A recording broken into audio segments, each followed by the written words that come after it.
السلام علیکم ورحمۃ اللہ وبرکاتہ۔ دوستو، امام حسین ابن علی رضی تعالیٰ عنہ دین اسلام میں ایک عظیم تر شخصیت ہیں۔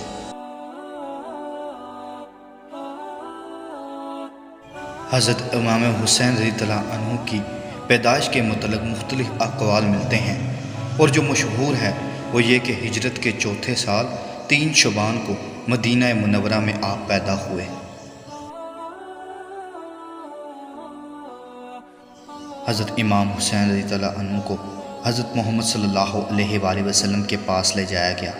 آپ صلی اللہ علیہ وآلہ وسلم نے انہیں دیکھا تو بہت خوش ہوئے اور آپ کے دائیں کان میں اذان دی اور بائیں کان میں اقامت کہی۔ پھر 7ویں دن آپ کا عقیقہ کیا گیا اور حضرت فاطمہ الزہرا رضی اللہ عنہ کو یہ کہا کہ وہ آپ کے بالوں کو مونڈ کر ان کے بدلے میں چاندی ان کے وزن جتنی صدقہ کر دیں۔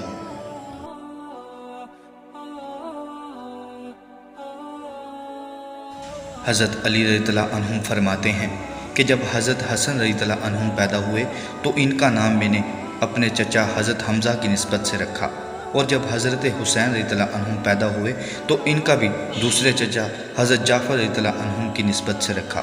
پھر ایک دفعہ آپ صلی اللہ علیہ وآلہ وسلم نے انہیں بلایا اور کہا کہ ان دونوں کے نام اللہ تعالیٰ نے مجھے بتلا دیے ہیں، یعنی کہ حسن اور حسین آج سے ان کے نام ہوں گے۔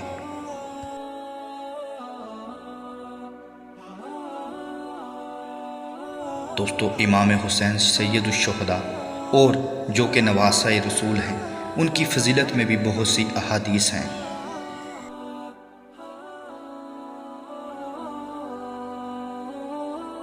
جیسا کہ سورۃ آل عمران میں، اس لیے جو شخص آپ کے پاس اس علم کے آ جانے کے بعد بھی آپ سے اس میں جھگڑے تو آپ کہہ دیں کہ آؤ ہم تم اپنے اپنے فرزندوں کو اور ہم تم اپنی اپنی عورتوں کو اور ہم تم خاص اپنی اپنی جانوں کو بلا لائیں، پھر ہم عاجزی کے ساتھ التجا کریں اور جھوٹوں پر اللہ کی لعنت کریں۔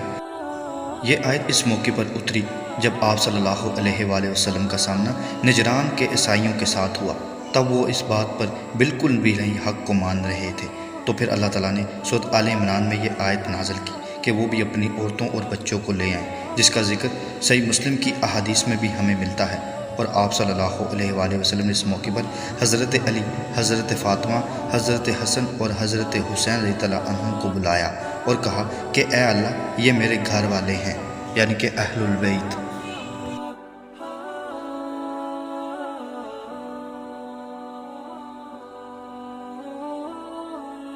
اسی طرح سورۃ احزاب کی ایک اور آیت میں، اور اپنے گھروں میں قرار سے رہو اور قدیم جاہلیت کے زمانے کی طرح اپنے گناہوں کا اظہار نہ کرو اور نماز ادا کرتی رہو اور زکوٰۃ دیتی رہو، اللہ اور اس کے رسول کی اطاعت گزاری کرو۔ اللہ تعالیٰ یہی چاہتا ہے کہ اے نبی کے گھر والیوں، تم سے وہ ہر قسم کی گندگی کو دور کرے اور تم کو پاک کر دے۔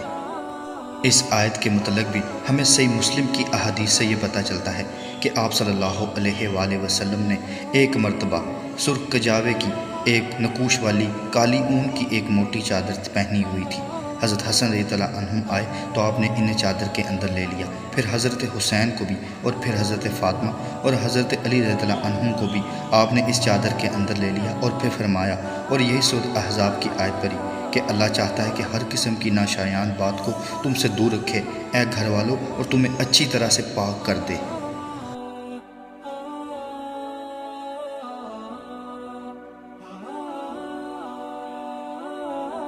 جامعہ ترمذی کی ایک آیت میں ایک فرشتہ زمین پر اترا اور آپ صلی اللہ علیہ وآلہ وسلم کو سلام کیا۔ آپ نے فرمایا، یہ اس رات سے پہلے کبھی زمین پر نہیں اترا، اور آپ صلی اللہ علیہ وسلم کو یہ بشارت دی کہ فاطمہ رضی اللہ عنہ جنتی عورتوں کی سردار ہیں اور حسن و حسین رضی اللہ عنہ جنت کے نوجوانوں کے سردار ہیں۔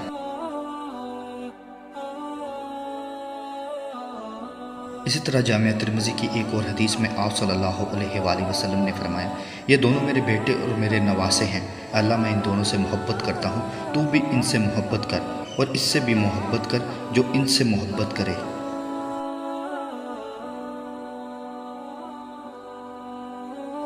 جامعہ ترمذی کی ایک اور حدیث میں نبی کریم صلی اللہ علیہ وآلہ وسلم خطبہ دے رہے تھے کہ اچانک حسن اور حسین رضی اللہ عنہ دونوں سرخ قمیض پہنے ہوئے گرتے پڑتے چلے آ رہے تھے۔ آپ نے ممبر سے اتر کر ان دونوں کو اٹھا لیا اور ان کو لا کر اپنے سامنے بٹھا لیا۔ پھر فرمایا، اللہ تعالیٰ نے سچ فرمایا ہے کہ مال اور اولاد فتنہ ہے، تمہارے مال اور تمہاری اولاد تمہارے لیے آزمائش ہے۔ میں نے ان دونوں کو گرتے پڑتے آتے ہوئے دیکھا تو صبر نہیں کر سکا، یہاں تک کہ اپنی بات روک کر میں نے انہیں اٹھا لیا۔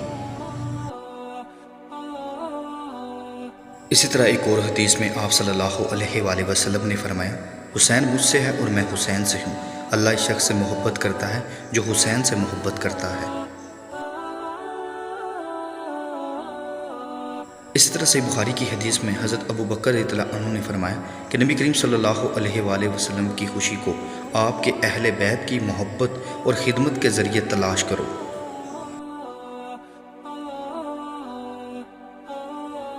سنن نسائی کی حدیث میں حضرت شداد رضی اللہ عنہ بیان کرتے ہیں کہ مغرب یا عشاء کی نماز کے لیے اللہ کے رسول تشریف لائے تو آپ نے حضرت حسن یا حسین رضی اللہ عنہما کو اٹھا رکھا تھا۔ رسول صلی اللہ علیہ وآلہ وسلم نے نماز پڑھنے کے لیے آگے بڑھے اور بچے کو نیچے بٹھا دیا اور پھر نماز کے لیے تکبیر تحریمہ کہی اور نماز شروع کر دی۔ نماز کے دوران میں نے آپ کو دیکھا تو ایک سجدہ لمبا کر دیا۔ میں نے سر اٹھا کر دیکھا تو بچہ رسول صلی اللہ علیہ وآلہ وسلم کی پشت پر بیٹھا ہوا تھا اور آپ صلی اللہ علیہ وسلم سجدے میں تھے۔ میں دوبارہ سجدے میں چلا گیا۔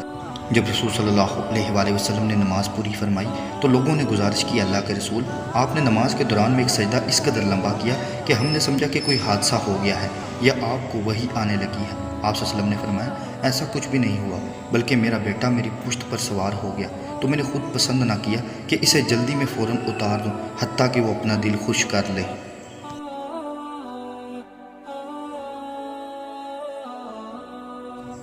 اسی طرح المستدرک حاکم کی حدیث میں آپ صلی اللہ علیہ وآلہ وسلم نے فرمایا کہ ہم اہل بیت سے بغض رکھنے والا ضرور دوزخ میں جائے گا۔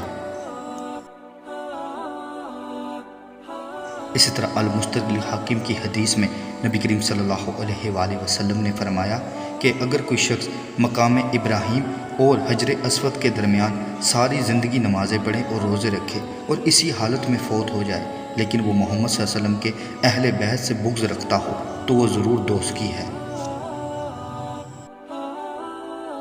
وہ امام حسین علیہ السلام جو بنو ہاشم سے تھے، جو آپ صلی اللہ علیہ وآلہ وسلم کے نواسے تھے، حضرت علی اور حضرت فاطمہ الزہرا رضی اللہ عنہم کے بیٹے تھے، اور ان کی فضیلت میں اتنی احادیث کہ خطبہ دیتے ہوئے آپ صلی اللہ علیہ وسلم خطبہ چھوڑ کر ان کو اٹھا لیتے، اور نماز میں اگر وہ آپ کے سجدے کے دوران آپ پہ چڑھ جاتے تو آپ نماز لمبی کر دیتے۔ اور اگر ایک شخص مقام ابراہیم اور حجر اسود کے درمیان ساری زندگی نمازیں پڑھے تو بھی اس کے دل میں ان کے لیے بغض ہوا تو وہ ضرور دوزخی ہے۔